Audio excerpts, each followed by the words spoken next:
Through, tough, thorough, fault, though, fun. English is fun, of course. Let's go. Through, tough, thorough, fault, though. Comment on fait avec ces 5 mots-là? Ils nous posent problème parce qu'ils se ressemblent les uns les autres. Ils nous posent problème parce que TOEIC, en fait, on s'est habitué à dire qu'il fallait aller vite et bien, il fallait être efficace. Or, avec ces mots-là, on ne peut pas se permettre d'aller vite. Autrement, on perd en efficacité. Donc, comment on fait pour les dissocier? On va voir 2 méthodes ensemble. Elles sont compatibles l'une avec l'autre. Ça va dépendre de votre façon à vous d'apprendre les choses. La première, on va passer par la trad. Donc, en fait, je vous encourage ici à toujours retenir ces mots-là dans cet ordre-là. Je vais le répéter, ensuite on va les traduire. Through, tough, thorough, fault, though. J'explique. En termes de trad, through, ici il donne quoi? Il donne à travers. Je trouve que c'est sympa à retenir parce que c'est le seul qui contient un R ici au début. Through, à travers.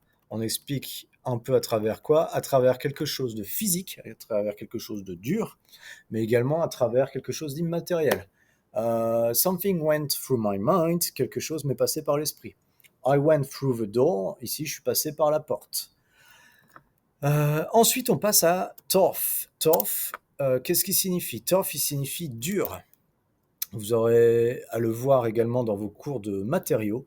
Alors ça peut être dur tant quand on parle d'une personne, par exemple, your English teacher is a tough guy, mais ça peut être également quand on parle d'une condition de vie ou d'un examen. The exam was tough. Thorough, c'est plus beau dans le lot, c'est peut-être celui que vous connaissez le moins. Thorough, j'aime bien le traduire avec 3 mots qui sont précis, rigoureux, minutieux. Thorough, vous pouvez le dire de vous, c'est-à-dire d'une personne. My favorite English teacher is very thorough, as an example. One can dream. Ou alors, vous pouvez le dire d'un process. The process is very thorough, we have to follow the guidelines, and that's it. Donc le process, il est très précis, très rigoureux, très minutieux, vous devez le voir comme quelque chose de détaillé. Fault peut être 2 choses. Soit un nom, qui dans ce cas-là sera une pensée, soit un verbe au passé, qui sera donc le verbe penser ici. C'est pratique. Et enfin, though est égal à la version courte de all, though, que vous avez ici, qui veut dire même si, bien que, malgré. Donc ici, il sert à montrer l'opposition. Je vais vous écrire ici, ça va être très vilain, ça va être très vilain, comment les comprendre phonétiquement. Sauf que je ne vais pas l'écrire en alphabet phonétique. Donc through, ça va donner through comme ça.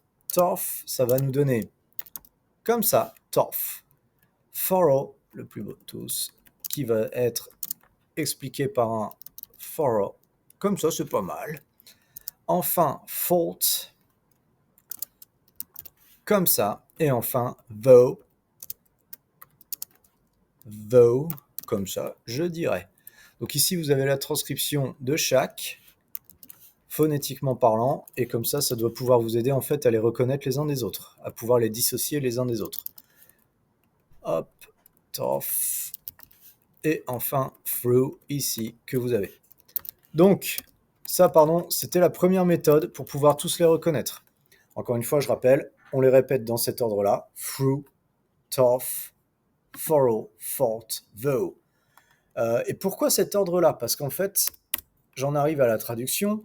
Je vais vous faire une phrase très classique. English is weird, but it can be learned through tough, thorough, thought, though. Qui va se comprendre comment? On va être fainéant, on va voir comment nos logiciels préférés nous le traduisent. Allons-y. Boum. L'anglais est bizarre, mais on peut l'apprendre en y réfléchissant bien. C'est presque une trop bonne traduction pour la démonstration qu'on essaie de faire, mais au moins vous avez l'idée. L'anglais est bizarre en effet. L'anglais est bizarre, mais on peut l'apprendre. Donc le premier, through, à travers. Donc ici, un travers, comme je vous disais tout à l'heure, immatériel, en passant par quelque chose. Tough, dur. Thorough, précis, rigoureux, minutieux. Allez, on va le préciser pour s'apprendre à le retenir. Minutieux. Penser, malgré. Allez, on va préciser, malgré tout, par exemple. Donc effectivement, ma trad ici n'est pas belle, mais au moins vous avez l'entièreté du sens. L'anglais est bizarre, mais on peut l'apprendre à travers dur, précis, rigoureux, minutieux, penser malgré tout, ce qui donne effectivement une meilleure trad avec l'anglais bizarre, mais on peut l'apprendre en y réfléchissant bien. Vous constatez, c'est un peu sous-traduit, mais vous avez l'idée générale. Ça, c'était la première méthode pour différencier donc ces 5 mots les uns des autres. L'autre méthode, elle se destinera plus à des étudiants qui ont une mémoire visuelle et donc qui ont un apprentissage qui repose sur le visuel. Comment on va faire? Qu'est-ce que vous allez différencier sur des mots qui sont aussi similaires? Je vous montre ça de suite. En fait, vous allez devoir vous dire qu'il y a 3 façons de commencer ces mots-là. Et selon les 3 sons différents que vous allez pouvoir faire, vous allez plus vite les différencier. Donc, on commence par le premier, c'est le plus simple, comme très souvent. Through, c'est le seul qui va se prononcer en FR quelque chose. Pardon, je fais des bêtises. Donc ici, through. Ensuite, on n'en a qu'un seul qui se prononce avec le son T, tough, qui va être dur. Et tous les autres en F quelque chose. Thorough, thought, and though. Ça tombe bien. Ils sont également dans l'ordre que je vous ai indiqué ici. Donc celui-ci, FR pour la prononciation équivalente en français. Lui, c'est le plus simple, le T. Vous ne pouvez pas l'oublier. Et ces trois-là, c'est merveilleux, c'est simple, en F. Et vous pouvez le retrouver presque dans ma retranscription qui est ici au-dessus. À l'exception évidemment du VO, mais ça devrait déjà vous aider un peu plus. Donc ici, through, THR, c'est celui qui va se prononcer fr. Et donc ça nous aide, je l'espère, à retenir le à travers quelque chose. Tough, c'est celui qui est dur, c'est le seul qui commence avec le son T. Et enfin les derniers, thorough, thought and though, qui ont un son un peu plus similaire en F, V, selon les accents auxquels vous allez avoir affaire. Donc 5 mots un peu pénibles effectivement. Et en fait, selon l'usage ici que vous allez avoir, selon les QCM que vous allez avoir dans les phrases, je vous encourage encore une fois à retenir cette phrase-là. Through, tough, thorough, thought, though. Si vous prenez un petit screenshot de tout ça, vous avez les règles qui sont résumées et ça doit pouvoir vous aider à les apprendre. Donc je vous dis bon courage avec tout ça et amusez-vous bien au TOEIC bien sûr.